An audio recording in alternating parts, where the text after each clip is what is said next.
Haven't seen you guys for a couple of days, so got a lot of work in. For the most part, really healthy, so that's been good to be able to see majority of the guys out there pretty much at full speed and kind of start moving pieces around, see how they work together. And we've had a lot of meetings and walkthroughs. Our format has changed over the years, especially a year ago, to where we don't practice as much. We really have a lot more of a NFL model, talking to the NFL people about injury prevention and taking care of players and what they call a ramp up.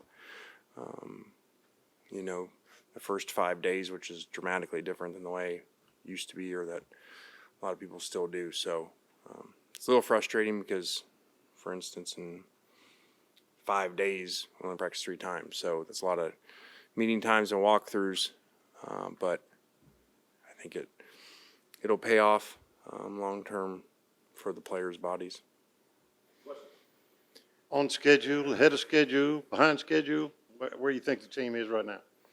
Yeah, I mean, you guys kind of heard this. I don't really make schedules, so it's kind of always hard, to answer that because I just really take each day, one day at a time, and what can we improve on that day versus, hey, we're going to be here after 8 practices. But I would say I'm really pleased by a lot of players, and not a ton of mistakes for this early in camp, and that would probably be because of the less practice, so you're not as tired, and all the walkthroughs. Talk about altering the NFL style and kind of ramping up. How does that alter how you maybe assess certain pieces or depth in terms of where guys are if you kind of alter in the practice mode as well? Well, I think it doesn't probably tell you quite as much about conditioning because, the old way used to be 2 days every day. But even after that, majority of people are still practicing like every day.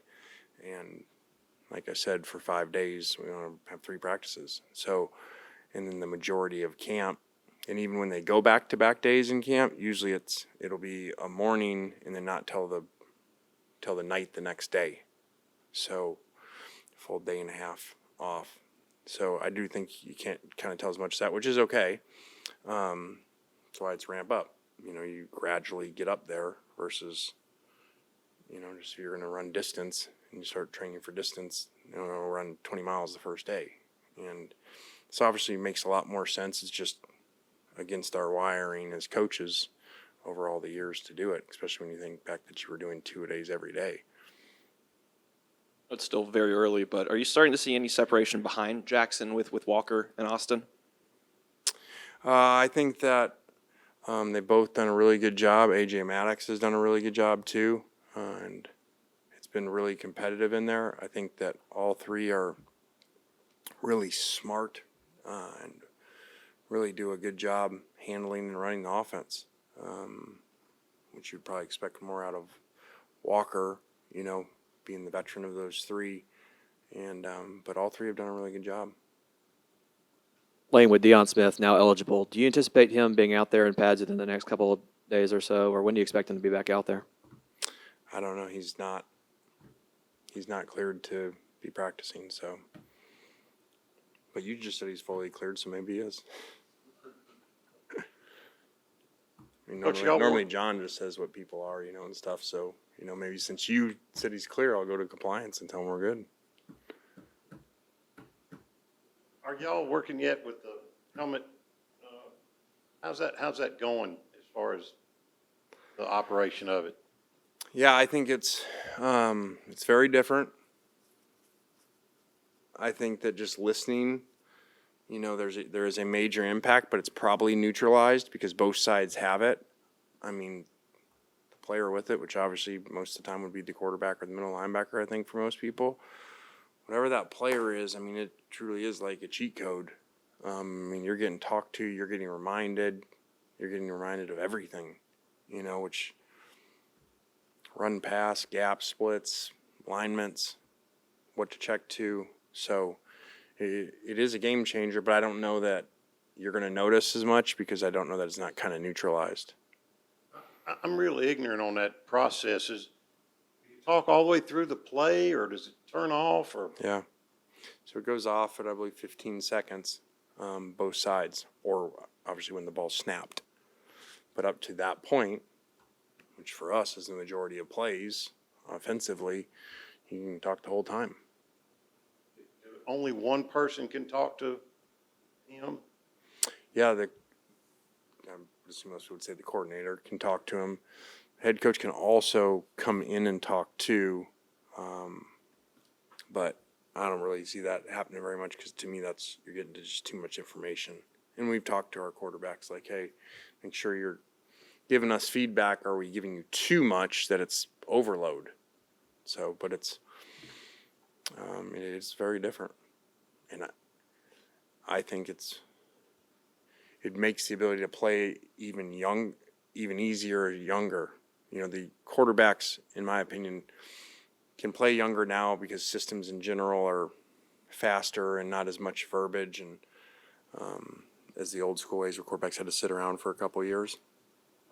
I think this goes to even another level because you can tell the guy what to do every time. Lane, what's your evaluation of what you've seen from your transfer offensive linemen so far? I think they've done a really good job.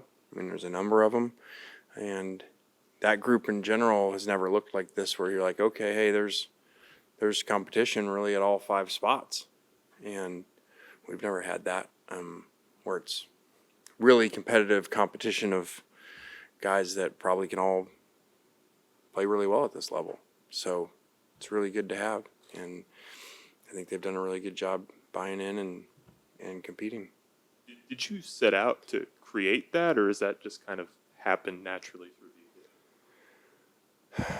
Well, we just always look at how do we make the roster better, you know, NFL model like, and sometimes that's, you know, signing guys, and you don't necessarily know for sure who's going to necessarily leave too. You know, you're signing people, and there may be somebody that think maybe coming back and they go in the portal late, or they even go in after spring. So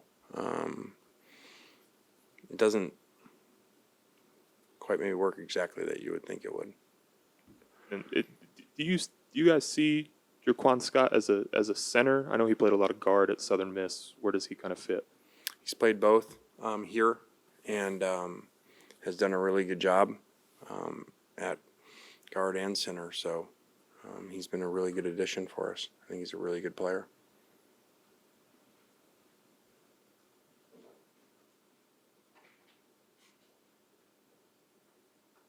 With so many guys deciding to come back for this kind of last dance, have you noticed any significant differences in maybe those guys' leadership or just the way they've been approaching it from maybe seasons in the past? Yeah, I think that I really see, I mean, I know we talk about pro mindset here, but I really see more that way of thinking with them, like their focus, you know, is really intense.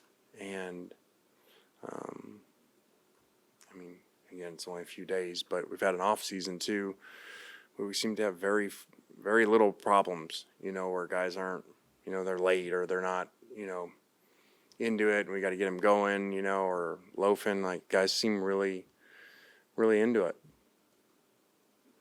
Coaches poll just got released. Y'all are ranked 6th. I know you don't really care, but kind of what does that mean to have that respect from your peers? No disrespect. I mean, to them, just it doesn't really mean anything. I mean, I talk to our players all the time. You can be way up there, you can be way down. And it's got nothing to do with where you end up. And I've been part of that. Probably one of the biggest ones ever. We started number 1 and finished unranked. So really doesn't mean anything outside of this room. You know, we'll miss people, and in general, like, hey, our program's done some stuff over years to get to this point that this is what other people think, but that does not mean we're going to win this year. Lane, some programs around the country, I think Ohio State and Alabama have done events where they've opened up practice to fans, kind of to fundraise for NIL more or less. Is that something you could ever see working here? Maybe. I've not. That really hasn't. We've had different things with fans where, you know, like the spring, and then had autographs with them, an event here afterwards, or the collective did. But we haven't done anything with practice or discussed it. Coaches, the NFL model, is it less full contact? And if so, is that kind of what you're looking at too? Because I know you did in spring. Yeah. And we in general here probably are on that side of things in general in college football about not much contact. And we rarely ever put on full pads. And like the spring, we never tackled. So we'll be way over here on that side, I think, you know, towards the NFL model. And I think with so many older players that have played a lot, we're very cognizant of that. Anything else for Coach? All right, guys, thanks.